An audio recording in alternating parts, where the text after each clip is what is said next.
This is Red Carpet Fly's News on the Fly, bringing you daily, unique, and interesting entertainment, celebrity, and luxury news for November 1st.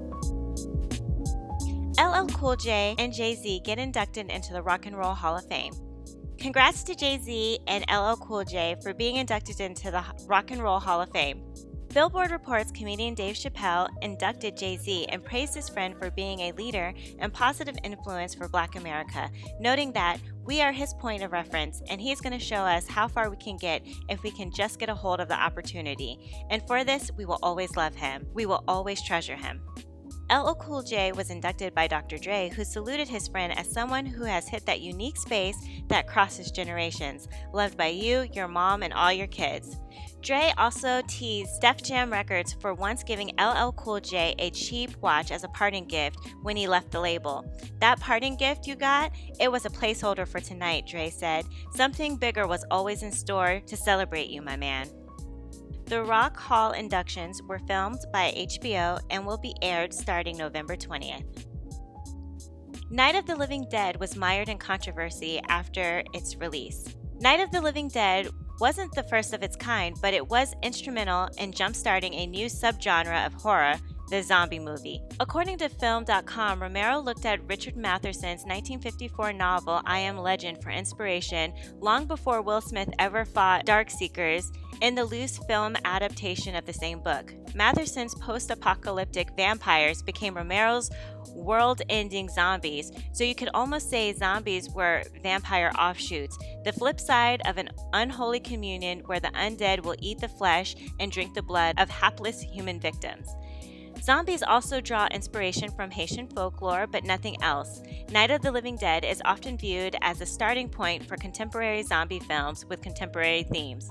The movie came during a time of great social upheaval in the 1960s, and it wasn't always such a stone-cold classic in people's minds. Made on a scrappy budget of $114,000, Night of the Living Dead still stands as one of the most successful independent films ever made. As The Take observes, it pushed the envelope of on-screen violence in which ways might seem quaint now, but were shocking to audiences at the time. This is one of the reasons why it was so controversial.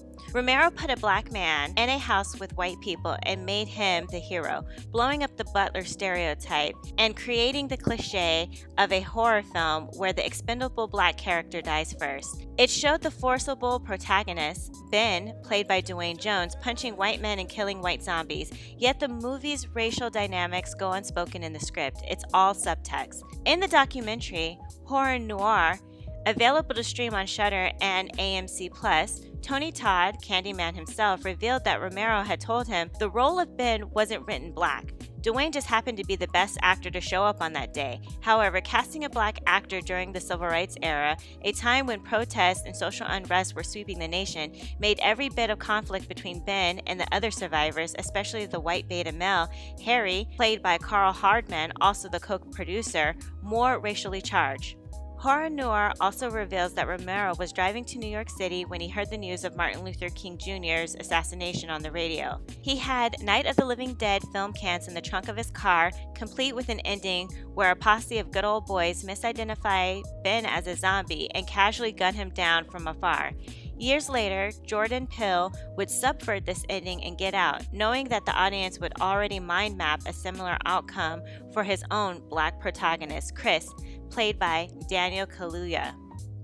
In the meantime, Romero's zombie movie, appropriately filmed in black and white, envisioned a reality where law enforcement agencies mobilized to search and destroy the marauding ghouls, which are coded as other and subjected to mob justice mentality. It played right into the memories of lynching, police brutality, and bias, and the real horrors of American history. No wonder this movie was so controversial. I thought this would be an interesting story, especially on the heels of Halloween and on Dia de los Muertos. I was drawn to this article because of the documentary Horror Noir. I watched this documentary a few years ago, and it's really good and it's a really good and interesting documentary on the history of black horror. It's not scary at all, and it explores movies as far back as The Birth of a Nation, all the way to Get Out and The Girl with All the Gifts. It really is interesting and provides a lot of context for horror lovers or just plain movie lovers alike. So if you have time, I would suggest checking it out. They're coming for you, Barbara. Tiaras belonging to Napoleon's wife, Josephine Bonaparte, go on sale for an estimated price of $690,000. How would you like to own a piece of royalty? Well, now you can, because tiaras belonging to Napoleon's wife, Josephine Bonaparte, Empress of France, are all set to go on sale for roughly $690,000. According to Luxury Launches, the two tiaras are adorned with gemstones engraved with classical headbands, several of which are ancient and have believed to endow the wearer with their various depicted qualities such as heroism, faithfulness, and love. These pieces are an example of the very finest of early 19th century French craftsmanship and further reflect the fact that after the French Revolution, Napoleon sought to legitimize his new government by resurrecting historical and cultural references of ancient Rome, even choosing to stud his coronation crown with a large number of old portrait cameos, as per Sotheby's. Christian Spoforth, head of Sotheby's jewelry department in London, said Empress Josephine was much more than just a collector of antiquities. Being the first to incorporate these cameos and intaglios into her dress, wearing them side by side with pearls and diamonds, she created an entirely new fashion that swept Paris and the world based on neoclassical forms. The elegant pieces were made in Paris in 1808 and have come on sale from a private UK collection where they remained for at least 150 years. They will be offered on sale for an estimated price between $410,000 and $690,000 at Sotheby's London Treasure Sale on December 7, 2021. I often wonder how they estimate the values of these kind of jewels. Like, you know how you can use carbon dating to estimate how old something is? How do they estimate the value of royal jewelry? I would be interested in knowing how they do that, or like what they're comparing this against. Because things change in value and there's inflation that you have to consider.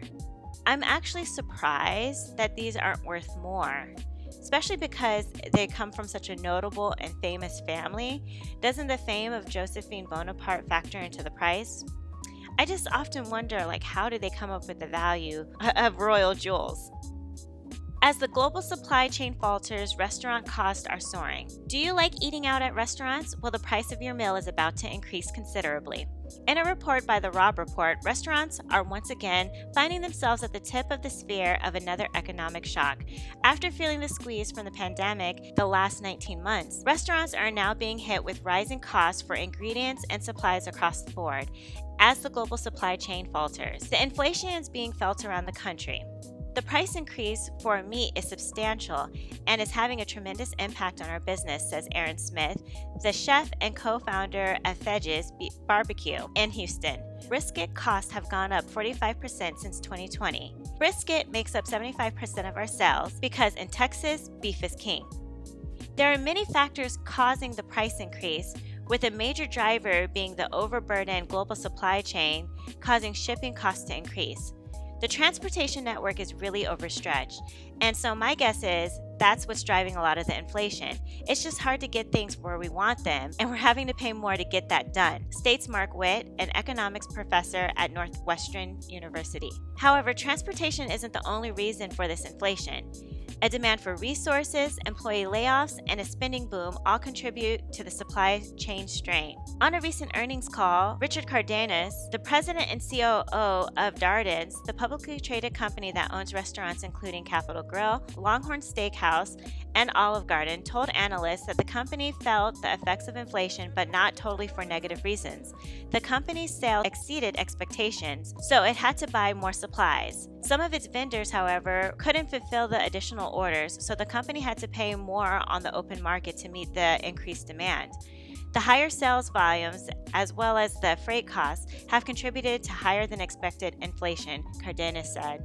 Terry Alexander, economist and senior lecturer at Cornell University, explains, basically, the reason that we're going through this is that a lot of companies got rid of the resources that they are now finding that they're needing. He says, like shipping companies not holding on to enough containers or employees laying off too much of their workforce and now finding themselves short-staffed along all points of the supply chain. Also, there does seem like something of a spending boom, Witt says. Whatever the supply chain was before, we're trying to ship more things through a channel that already has constraints.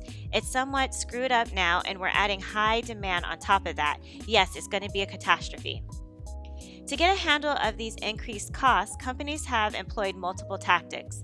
Packaged food brands like Tillamook ice cream and Oreo are keeping prices the same but cutting the amount of product in the package, a tactic called shrinkflation. At restaurants, diners may get the same portions they received before, but the price increase is passed along to the consumer. However, it's not all doom and gloom. Witt states, whatever short-term problems we have, we can wear them down over time by figuring out how to work around it, he says. I don't see this as being a big fundamental change to the economy that's going to screw up things in the long term. He expects the supply chain issues to get ironed out, easing the bottlenecks that are currently driving the price increases. Young boy hospitalized attempting Squid Game honeycomb challenge. A 14-year-old boy has been hospitalized with severe burns and nerve damage following an attempt to recreate Squid Game's honeycomb challenge. According to a story by Screen Rant, a 14-year-old boy in Sydney, Australia, seriously injured himself attempting to recreate Squid Game's honeycomb challenge. The boy named Aiden Higgy copied a honeycomb recipe he found on TikTok, but the mixture allegedly exploded in the microwave. He sustained first-degree burns to his hands and severe third-degree burns and nerve damage to his leg, which doctors fear will require a skin graft. The honeycomb challenge, also known as Dalgona candy, is particularly familiar to Korean audiences and is just of one of the multitude of contests featured in the hit Netflix series. I don't know why people do this. Some things just can't be repeated at home. I know Squid Game is a very popular show, but sugar gets really, really hot, and I've never seen sugar melted in a microwave. It's always been done on a stovetop. The moral of the story is, leave movie stuff to the movies, kids. I'm glad nothing worse happened to this kid, like he blew up his hand or something trying to make this concoction. Well, that's it for Red Carpet Fly's News on the Fly for November 1st. Please follow us on Instagram at Red Carpet Fly and follow our YouTube channel, Red Carpet Fly. And until tomorrow, always stay fly.